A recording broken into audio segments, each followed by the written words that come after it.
Hi, namaste everybody. As I say, let's go to a program in Tripureshwar, which is 70th annual day of MES. हैन अनि म चाहिँ इन्द्रायमा गएर त्यही बीच बाटोमा पुग्दा पानी पर्यो अनि पानी डेन्जर नै पर्यो भनेर हामी रोकेर रेनकोट ओड्न लाग्यौँ हैन रेनकोट ओड्नलाई बाइकमा मात्र लगाउन नपाउँदै वेदरले इट्स अ प्र्याङ्क भन्नुभयो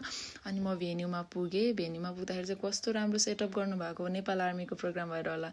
अनि प्रोग्राममा चाहिँ ठ्याक्क सम्मान प्रोग्राम चलिरहेको रहेछ म पुग्दाखेरि बिकज मैले चाहिँ अगाडिको मिस गरेँ because of rain I was late अनि ठ्याक्क सम्मान प्रोग्राम पछि चाहिँ सिनियर मोस्टले चाहिँ टोस्ट प्रपोजल गर्नुभयो अनि टोस्ट प्रपोजल पछि चाहिँ they way performance in the प्रोग्रामको पार्ट त्यही भएर लेट्स इन्जोय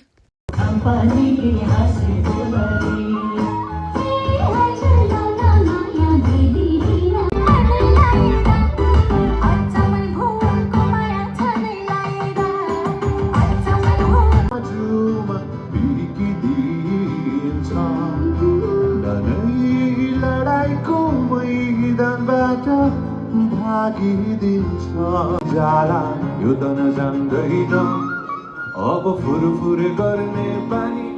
मलाई अचम्मै लाग्यो नि हो तिम्रो हेराइ मुटुमै लाग्यो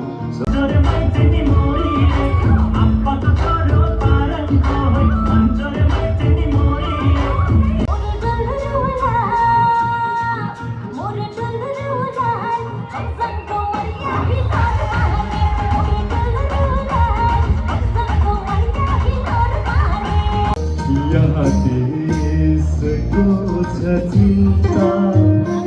ini maya maya sada pakha ekantama आफूलाई बिर्सिँदा मग्न हुन्छु म तिम्रो गीत सुनेर So it was so good to witness a performance from Nepali Army officer and all and who said army is boring guys. So त्यसपछि चाहिँ मैले खाना खाएँ and I clicked some few pictures and त्यसपछि म गएँ घर bye bye